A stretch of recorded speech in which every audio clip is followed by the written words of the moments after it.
Hello and welcome back to Partly Crafting. Today is a really special video because I'm going to be making Nyx from the Dragon Prince. This doll was actually part of a collaboration that I joined over on Instagram.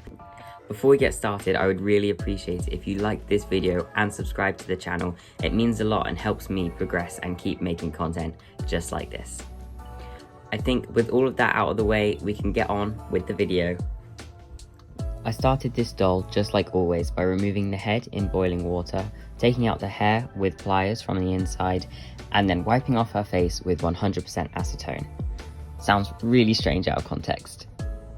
This doll is a really big project and I was aware of time management, so off camera I did sculpt her big elf ears and horns. As well as this, elves in the Dragon Prince only have 4 fingers, so I had to take off her pinky fingers with an X-Acto knife. After painting the face and body with multiple layers of a blue-grey colour, I can then go in with 2 layers of Mr. Super Clear UV cut flat sealant. Make sure to wear a mask as this is a toxic aerosol. As always, I start this face up by filling in the eye whites with white acrylic paint. After blushing the face with chalk pastels, I can then spray the face with 2 more layers of Mr. Super Clear. After this, I start putting on Nyx's face markings. All elves in Zadia have unique markings, so I had to pay close attention to the turnarounds on the Dragon Prince website to make sure I got Nyx's face markings perfectly right. Admittedly, this did take me quite a few tries because her hair is so big and it gets in the way of her face a lot, but as far as I'm aware, I did get them as accurate to the show as I could.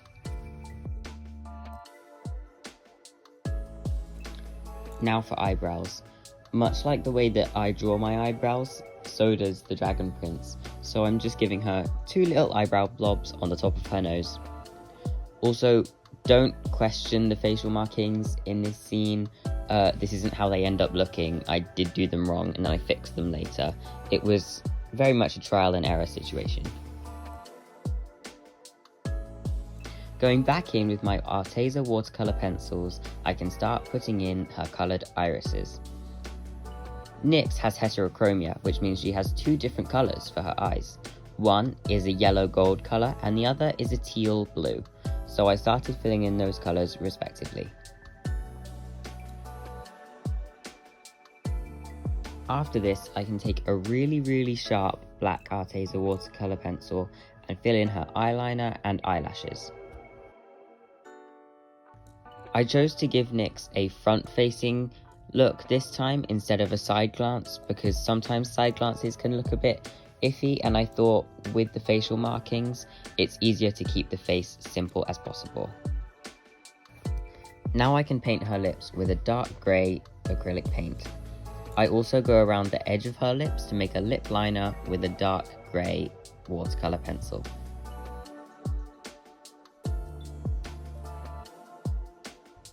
Now for the hair.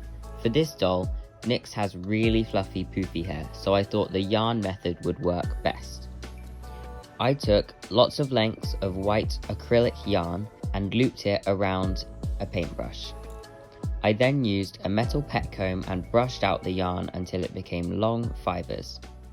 After that, I can straighten the hair to stretch it out and add more length, and also to tame down the fluffiness. After this, I can just cut it off of the paintbrush and glue it on to a plastic sheet with PVA glue.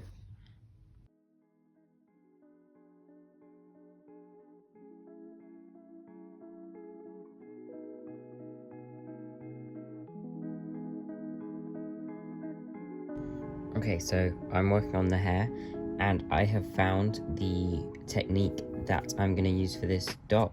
So what I've done is I've made a bunch of white wefts here that you just saw me do, and I am using alcohol markers. I've been putting the white wefts down, just like this on the paper, and then just colouring them in basically with the markers, going from black to green to blue, and yeah, and then I wash out the excess ink. I make sure to do it on both sides so that I can get as much of the fibre covered in the ink as I can, and then I wash it out in the sink and dry it off, and it kind of works quite nicely. It's got a bit of an ombre going on, except for the black, because her black roots are quite like bold in the show, and then it kind of goes from green to blue in quite an ombre, so I kind of like how that's worked out.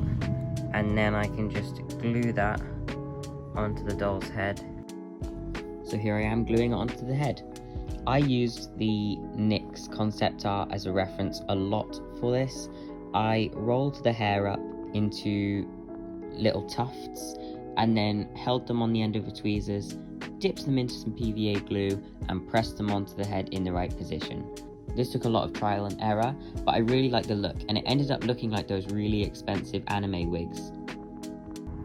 So the way that you do kind of a hairline or a parting is that you glue the weft along the opposite direction you want it to go in. So because NYX has a weird like updo, I have not figured out her hair, but I'm making it, so that's always a good sign.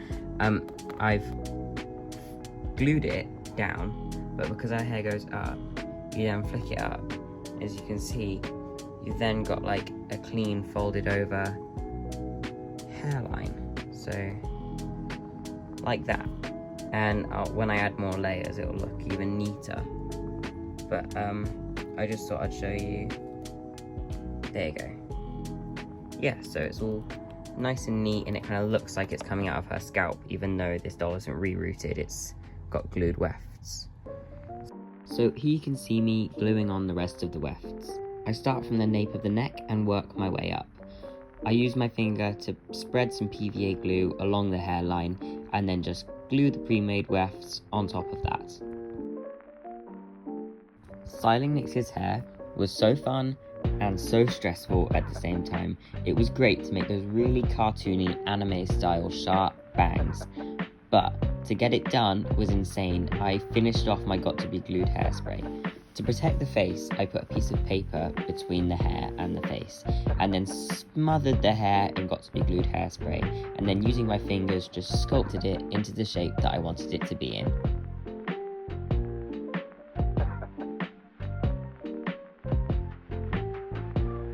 I just think this clip looks so stupid and silly, but NYX has this like strange tuft right at the root of her hair, just I guess to add more interest to her hairstyle, and it's really nice, but I couldn't figure out a way to do it naturally, so I just made the tuft separate and super glued it onto the top of her head. I just think it's really funny. It looks like when you plant plants in an aquarium. The back of her head was fairly simple and pretty much the same as the front. I just doused it in got to be glue hairspray and pulled it up to a point at the back. After this, I trim it short and add jagged notches into the sides. Now time for what at least I would call the main event of this doll, the wings. Skywing elves in Dragon Prince have massive wings, and I like that because they're kind of in proportion as to what you would need to like lift a person up. I learnt this technique for making wings completely off of Cherry Donuts on Instagram. I'm not sure if she invented the technique, but I haven't seen it anywhere else, so definitely go give her some love over on Instagram. She is an incredible doll creator. This technique I did by using A4 sheets of felt. I first cut the size of the wings that I wanted twice and sandwiched a piece of wire in between those two pieces. After that, I could get smaller and smaller and smaller pieces of felt to glue on top of those pieces to then make a layered feather effect for the wings. It seems complicated, but I promise it's not, and there is actually no sewing involved. I used hot glue for this because felt will just cling onto hot glue like it's got nothing else to do in the world, and I mean, these are probably the strongest things on the doll. So I would definitely try out this technique if you want to, and I will definitely be doing it again in the future. Bam! Trousers. They are way higher waisted than I thought. Like, they actually go up to her chest, but that's fine. I'm not too bothered.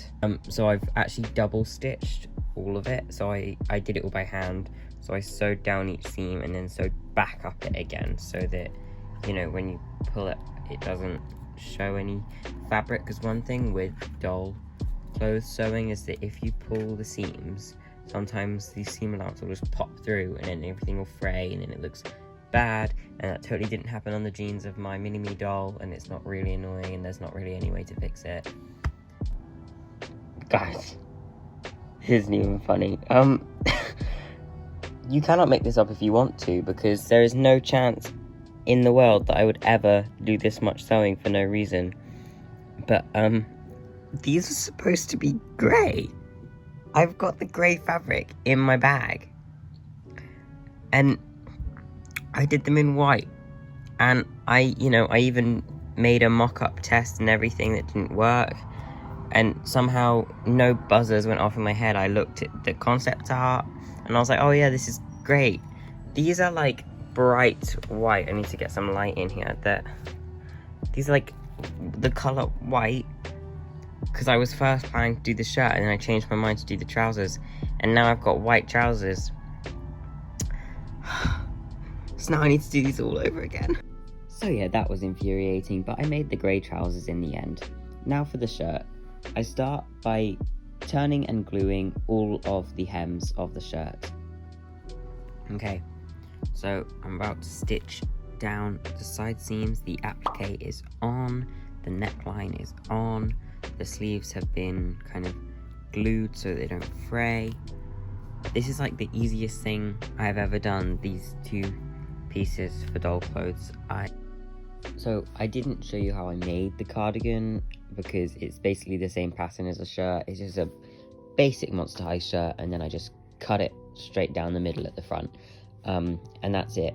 But I thought I would show you how I did the pattern. So I firstly laid down the stripes in white, constantly referencing the turnarounds on the Dragon Prince website, and then after that I could go back in with my blue acrylic paint and go over the lines I had already drawn.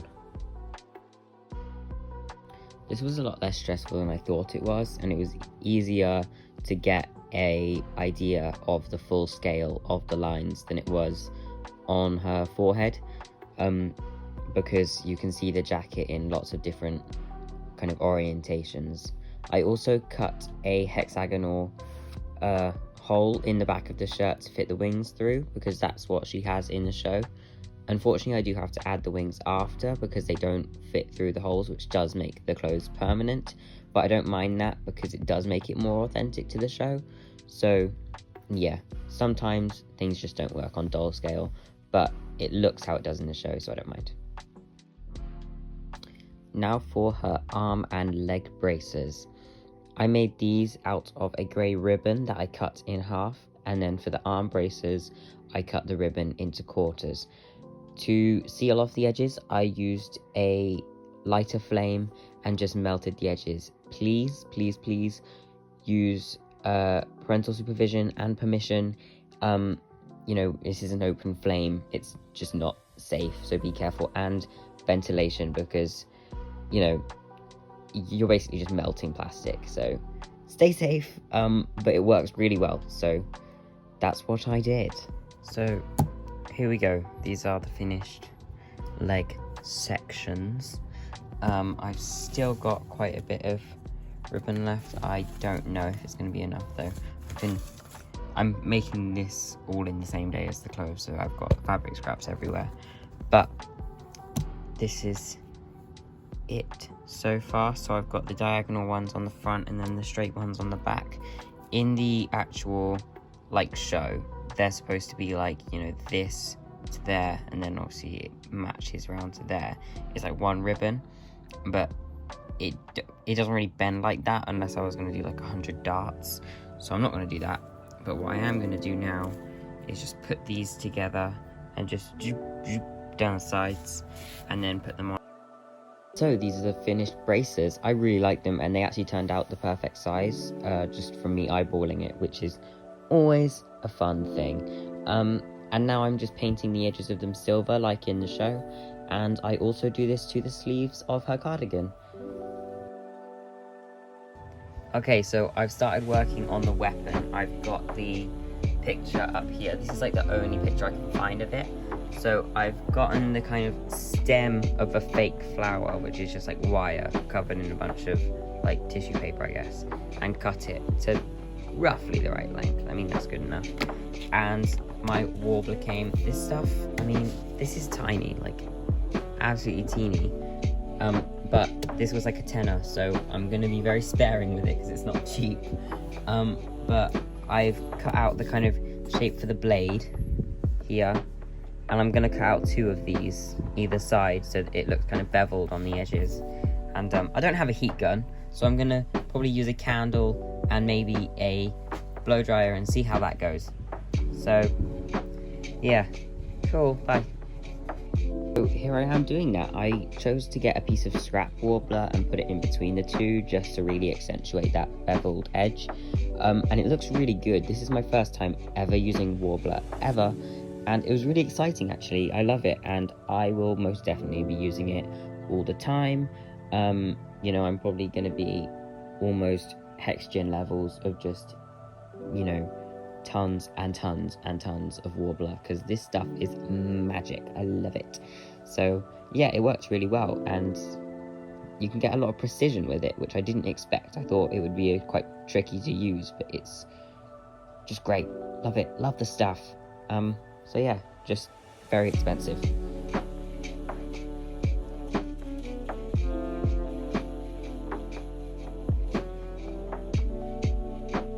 Okay, so here I am making the boomerangs. It was a really big deal to me that I wanted them to be detachable like in the show. I really wanted this to be a functional item for the doll, and I managed to do it. There is like very little kind of screen time of Nyx's staff and boomerangs, but I did manage to find a screenshot of a photo of a book that had a very, very small picture of the boomerang. So I managed to kind of, you know, translate that in some way into warbler in my style, and I think it turned out really well.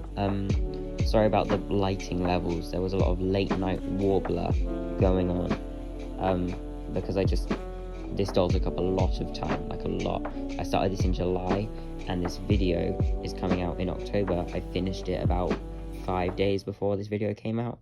So yeah, big deal, but I'm very happy with it. Now we are doing something, again, something new for me. I've done so many new techniques on this doll project. I'm really happy. I feel like my skills as a doll maker has really kind of progressed with this doll alone. So this is a technique that I've seen Moonlight Jewel use a lot, which is where you spread a very, very, very thin layer of resin over something, and then you get a eyeshadow applicator, and you just rub mica powder onto the resin, and it sticks to the resin, and then it looks like metal, like actual metal, and I love it. I think it looks really good. I've actually started using it on some of my 3D design homework just because I like it that much. So yeah, I'm really happy with how this turned out, and it looks like an actual weapon on doll scale. Okay, so I've made this template for her weird like chest plate thingy. So in the cartoon it's kind of tricky to see, but the spike isn't actually part of the main piece. It's like folded, like concertinaed under.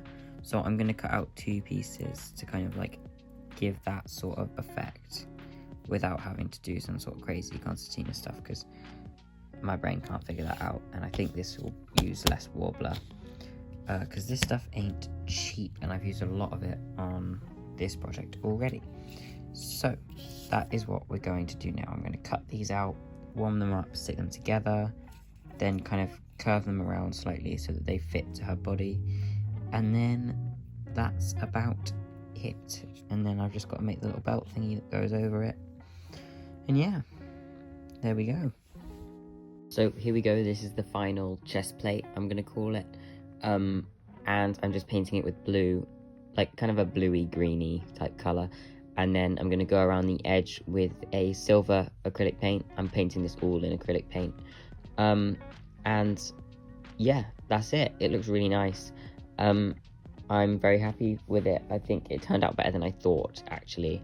Just a very small intermission.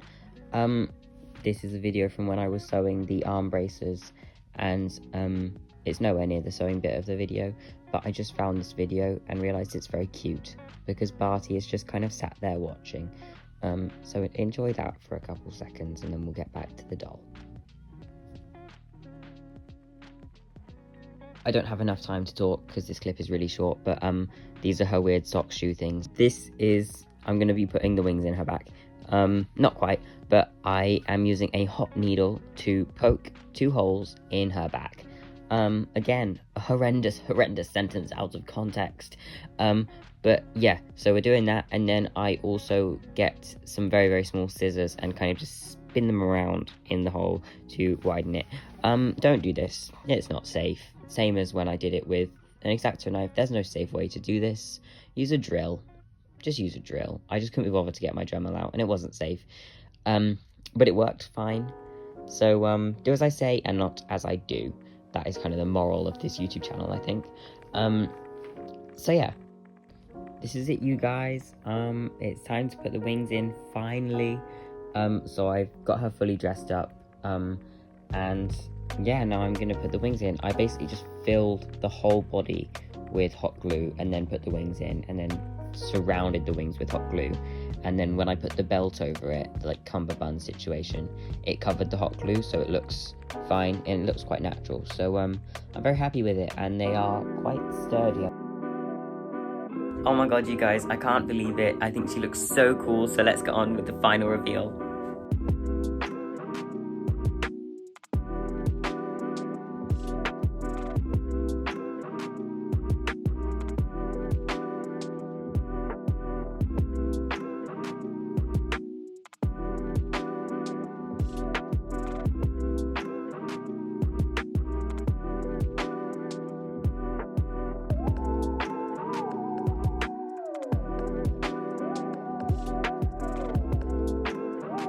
Here's a little secret challenge. If you made it this far in the video, tell me down in the comments below what is your favourite TV show, or what is your favourite The Dragon Prince character. I'd love to hear it. Okay, thank you so much for watching. I'm really proud of this doll, and I think she's my favourite doll I've ever made so far. I've got them all behind me now, and I just think she is just so cool, and she's definitely the best doll. Like, she's my favourite, but I think she's the best technically. With the amount of work that went into her and all the different techniques that I used, I'm just really proud of her. I would also like to thank the other members, I've got them written on a piece of paper, the other members of this collab over on Instagram, so make sure you check them out. So we've got Artsy Cat Dolls, Cherry Donuts, Rainstorm Creations, Golden Rose Dolls, and Els Customs. I'd like to thank Rainstorm Creations in particular because they worked really hard with kind of just organising the whole situation to make it a smooth process for all of us. It's just a great collab to be a part of. Make sure you go over to their accounts on Instagram and go check out their stuff because they have made some excellent dolls. So without further ado, I think that's it. And I will see you guys in the next one. Bye!